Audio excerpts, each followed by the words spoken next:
Hello guys, pag-usapan lang natin si Catherine Bernardo at James Reid. Ayon kasi sa balita, tambalan Catherine Bernardo at James inuulaan sa sablay daw. Ayon sa balita, naurirat ang isang manghuhula tungkol sa kapalaran ni Catherine Bernardo ngayon 2026. Bagamat hindi nawawala sa mga balita noong nakaraang taon, hindi naman kasi naging ganon kaaktibo ang aktres pagdating sa showbiz. Katunayan, ang nagmarka lang ng proyekto niya last year ay ang pagiging judge ng isang talent reality show. Mas na-focus din ang curiosity ng mga nagmamarisol sa kanyang love life at sa romance niya kay Lucena Mayor Mart Alcala. Ayon sa nasabi ng manghuhula, napipil daw niya na masaya ang kasalukuyan estado ng puso ng aktres. Ito ay kahit maraming bumabatikos o hindi boto sa kanilang relasyon. Irit pa niya.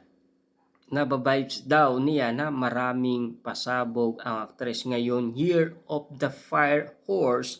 So ito yung time na magbabounce back ang aktres. Tungkol naman sa tambalan nila ni James sa isang upcoming teleserye, aniya, hindi raw ito yung tipong magiging super successful na tatanggapin o tatangkilikin ng mga madla.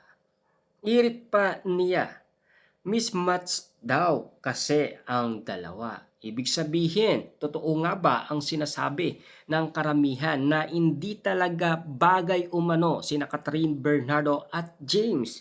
Simula nga naman kasi nabalitaan ng karamihan na si Catherine Bernardo at Mayor Mart Alcala ay lumantad at papunta sila sa Australia. Doon na dumagsa ang mga bumabatikos na animo hindi boto sa kanilang relationship.